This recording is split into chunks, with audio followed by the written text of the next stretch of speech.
I often find myself thinking about how different my life could have been if my parents hadn't divorced when I was 7. Back then, I was just Jessica Thompson, a regular kid living with my mom and dad in a cozy house they'd bought together. I remember those early years being filled with simple joys, family dinners, weekend trips to the park, and bedtime stories read by both parents. Everything changed when they split up. Dad moved out but left us the house and made sure we were taken care of financially. He paid enough in alimony that Mom didn't need to work, which she seemed pretty happy about. A year later, Mom met Steve. He seemed nice enough at first, always bringing candy when he visited and trying to make me laugh. They got married pretty quickly, and soon after, my half-sister Cindy was born. That's when things started to change. Steve began giving me these looks, like I was somehow in the way. He'd make little comments when Mom wasn't around, stuff like, "Don't you miss your dad, or wouldn't you rather live with him?" I was 12 when I overheard the conversation that would change everything.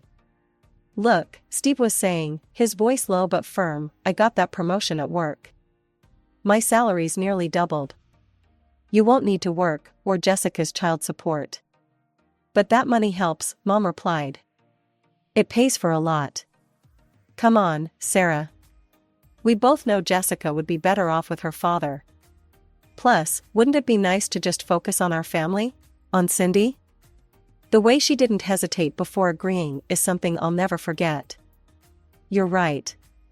I'll call Mark tomorrow about taking Jessica." I stood there in the darkness, my hand pressed against my mouth to keep from making a sound. The glass of water I'd wanted lay forgotten as I processed what I'd just heard. My own mother was trading me away because she didn't need my father's money anymore. Looking back now, I wonder if they ever knew I heard that conversation. Mom acted like she was doing me a favor when she told me I'd be moving in with Dad.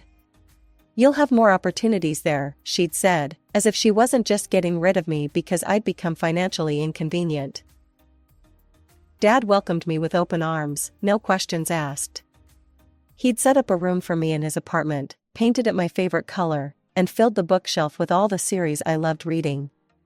That first night at his place, he sat on the edge of my bed and said, "I'm sorry things worked out this way, kiddo. But I want you to know something, you'll always have a home with me. Always." Those words became my anchor in the years that followed. While Mom busied herself with her new family, barely checking in except for obligatory holiday calls, Dad was there for everything: school plays, parent-teacher conferences, the time I got my heart broken by my first crush. He made sure I got into a good private school, encouraged my interests, and never made me feel like I was a burden. When college applications came around, he sat with me night after night, reviewing essays and helping me research schools. I still remember the day my acceptance letter from Princeton arrived. Dad's eyes were welling up as he read it.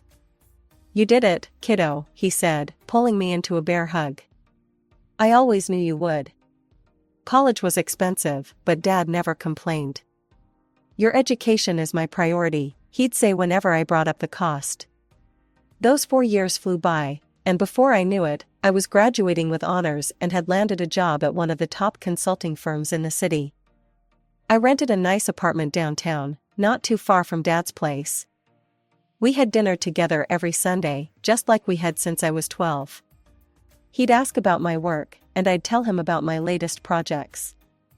Sometimes we'd just sit in comfortable silence, watching old movies like we used to when I was in high school. Everything was perfect until it wasn't. The diagnosis came out of nowhere. Stage 4 pancreatic cancer. 6 months, the doctors said. They were optimistic. Dad only made it 4. I was 28 when I lost him. The last few weeks were brutal. I took leave from work to be with him in the hospital. One night, near the end, he squeezed my hand and said, "You were the best thing in my life, Jessica. Never forget that." After he passed, I discovered he'd left me everything: his beautiful apartment in the city center and $700,000 in his accounts. I couldn't even think about the money. I just missed my dad. A month after the funeral, my phone rang. I almost dropped it when I saw Mom on the caller ID. "Jessica?" Her voice was hesitant. "I heard about your father. I'm so sorry." I hadn't heard from her in years. "Thanks," I managed to say. "I know this might not be the best time, but Steve passed away too, recently, heart attack." She paused. "I've been thinking about you a lot. Maybe it was grief making me vulnerable, or maybe I just wanted to believe people could change, but I found myself agreeing to meet her for coffee." One coffee turned into regular visits. I met Cindy properly for the first time since she was a baby. She was 21 now, bouncing between job interviews and seemingly directionless. Mom was working as a cashier at the local supermarket, a far cry from her days of not needing to work. I started visiting them several times a month. I told them about my travels, weekend trips to different states, my vacations in Europe. I always brought them gifts, designer clothes for Cindy, nice perfumes for Mom, little luxuries they couldn't afford themselves. It felt good, in a way, being able to share my success with them. It became a routine. I couldn't show up at Mom's place empty-handed. Even if I was just dropping by for a quick coffee, I'd feel guilty if I didn't bring something. The local mall became my regular stop before any visit. Cindy especially loved the clothes I brought back from Europe. Her eyes would light up every time I pulled out something from my suitcase. "Oh my God, Jess, is this really from that boutique in Paris?" she'd squeal, holding up whatever designer piece I'd brought her. At first, I enjoyed their reactions. Maybe I was trying to buy the affection I never got as a kid. I'd carefully pick out things I thought they'd like, a cashmere sweater for Mom, a leather handbag for Cindy. Then one day, I decided to ask what they actually wanted. "Oh, I couldn't possibly," Mom started, looking down at her coffee cup. "Maybe just some new towels from Target?" Cindy was equally hesitant at first. Maybe some drugstore makeup?" But something shifted after that. The requests started getting bigger, more frequent. Mom went from asking for towels to texting me entire shopping lists. "Hey honey," one text read. "When you're in Milan next month, could you pick up that Gucci bag we saw online? And Cindy really needs new winter clothes, Prada would be nice. Oh, and we're running low on groceries." I stared at my phone, my stomach turning. The lists kept getting longer, more demanding. It wasn't just luxury items anymore, they expected me to cover their basic expenses too. One evening, after receiving yet another lengthy list, I decided enough was enough. I drove to their house, determined to have a serious conversation. "Mom, Cindy, we need to talk about these requests," I said, sitting at their kitchen table. Mom shifted uncomfortably in her chair. "What do you mean, sweetie?" "The lists, the constant asking for things. It's getting out of hand." "Oh, come on," Cindy rolled her eyes. "It's not like you can't afford it. You're loaded." "That's not the point," I replied, trying to keep my voice steady. "Yes, I have money, but..." "But what?" Cindy interrupted. "You're just going to hoard it all while your family struggles? You've got that fancy apartment, you're always traveling, and you can't help out your poor family? You're rich. Your dad left her all that money, and you're being selfish." I felt my face getting hot. Selfish? That money came from the parent who actually wanted me. The one who didn't trade me away when I became inconvenient. The room went dead silent. "It's my money," I said finally, standing up. "And I'll decide how to spend it." "Real nice, Jess," Cindy spat. "Real nice way to treat your family." I walked out, slamming the door behind me. For the next month, my phone stayed silent, no calls, no texts, no lists of demands. Part of me was hurt, but another part felt relieved. After a month of silence, my phone rang.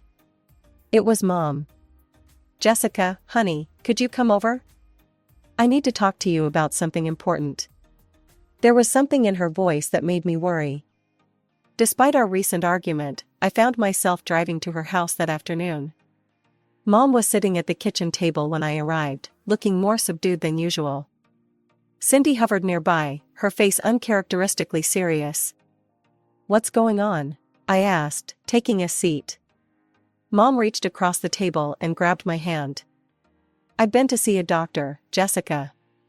It's my knee. They say I need surgery right away, a total knee replacement." My stomach dropped. "How serious is it?" "Very," she said, her voice trembling. "The doctor says if I don't get it done soon, I could end up disabled. I wouldn't be able to work anymore." I thought about Dad, how quickly things had gone downhill after his diagnosis. How helpless I'd felt watching him suffer. "The thing is," Mom continued, "the best specialist for this kind of surgery is in Arizona. They've got a spot open, but..." She paused, glancing at Cindy. "The whole thing, surgery, hospital stay, rehabilitation, it's going to cost $70,000. $70,000? I repeated. "I know it's a lot," Mom said quickly. "But Cindy will come with me to help during recovery.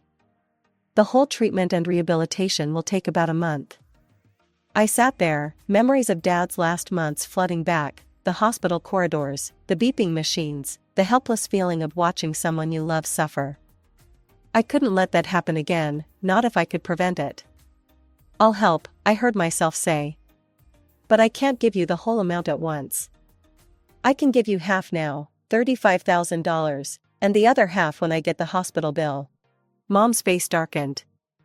"But I need all of it up front." "The hospital?" "Mom," I interrupted, "that's all I can do right now. I need to be smart about this." She started to protest, but Cindy put a hand on her shoulder. They exchanged a look I couldn't quite read. "Actually," Mom said, her tone shifting, "let me call the hospital. Maybe I can arrange to pay in 2 installments." She left the room with her phone, and I heard her voice drifting from the hallway. A few minutes later, she returned, looking relieved. "They said it would be fine," she announced. "We can pay half now and half after the surgery." The next few days were a blur of preparations. I transferred the first $35,000 to Mom's account. A week later, I helped them pack their bags and drove them to the airport. A few days after Mom and Cindy left, I was sitting in my home office reviewing some work documents when my phone buzzed. The name that popped up made me smile, Rachel Martinez, my best friend from elementary school. We'd known each other since we were 6, but after I moved in with Dad, we mostly kept in touch through social media. Recently, we'd started meeting up again for coffee and catching up on lost time. "Hey, Rach, what's up?" "Jess," there was something odd in her voice. "I need to ask you something weird. Did you know your mom and sister are in Europe?" I laughed, thinking it was some kind of joke. "What? No, they're in Arizona. Mom's having knee surgery." "Yeah, that's what I thought too, but..." Rachel paused. "My sister just showed me these photos that Cindy sent her. They're definitely not in Arizona." My phone pinged with incoming messages. With each new photo that loaded, I felt like I was being punched in the gut. There was Mom, looking perfectly healthy, posing in front of the Trevi Fountain. Cindy taking selfies outside designer boutiques in Rome. Mom's sister Angela and her daughter Emma lounging by a private pool at what looked like an expensive villa. Each photo was timestamped, yesterday's date clearly visible. "There's more," Rachel said hesitantly. "My sister said Cindy's been bragging about the whole thing. Apparently, your mom bought one-way tickets for everyone, herself, Cindy, your Aunt Angela, and your cousin Emma. They've rented some luxury villa for a month, and they're shopping at all these high-end stores and eating at fancy restaurants." I sat there, staring at a photo of my mother, my supposedly surgery-bound mother, sipping wine at a rooftop restaurant overlooking the Italian countryside. The $35,000 I'd given her for medical expenses was being spent on a European vacation. I spent the night tossing and turning, looking at those photos over and over. How could they do this? How could they lie so brazenly, taking advantage of my concern about Mom's health? They'd played me, using my memories of Dad's illness to manipulate me into giving them money. The next morning, I called Mom. My hands were shaking so hard I could barely hold the phone. how did the surgery go? I asked, trying to keep my voice steady. Oh, it went great. The doctor said everything went perfectly. I'm already starting rehabilitation. I gripped the edge of my desk, knuckles turning white. The casual way she lied made me feel sick. That's wonderful, I said, my voice dripping with barely contained rage. I'd love to talk to your doctor about the procedure. Could you put him on? There was a slight pause. Oh, he's very busy right now, sweetie. Besides, there's no need to bother him. Look, I need to go. They're calling me for physical therapy. The line went dead before I could respond.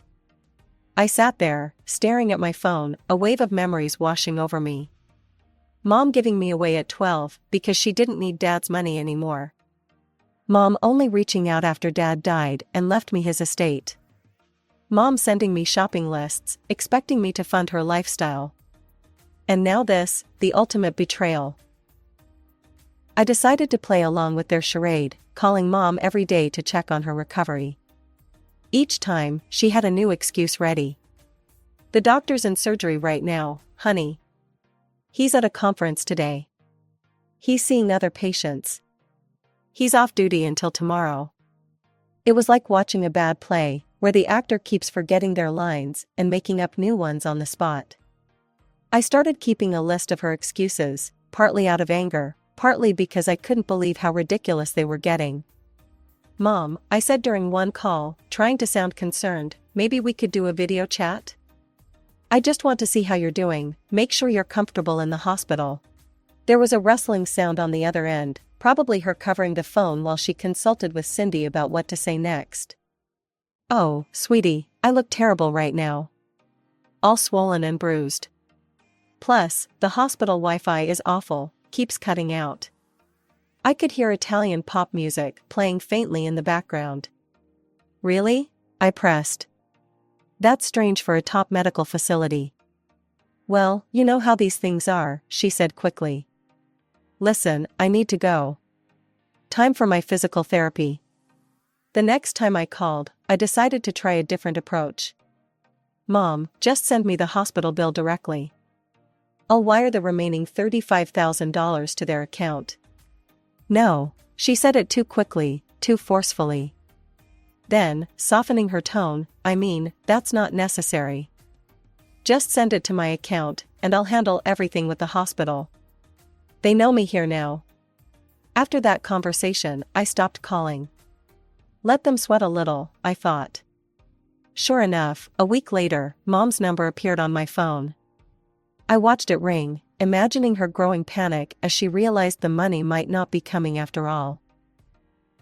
Then came the text, Jessica, the hospital is demanding payment immediately. They're threatening to send the bill to collections. Please, we need the money right away. I took my time responding, waiting several hours before typing, no problem, just forward me the bill from the hospital, and I'll take care of it immediately. Silence followed. 3 days of it. I knew they were scrambling, trying to figure out what to do next. Then an email arrived in my inbox with the subject line urgent, hospital bill attached. I opened the attachment and almost laughed out loud. They hadn't even tried to make it look legitimate. The letterhead was blurry, clearly copied from some other document. The date was from 6 months ago. The hospital's address showed California instead of Arizona.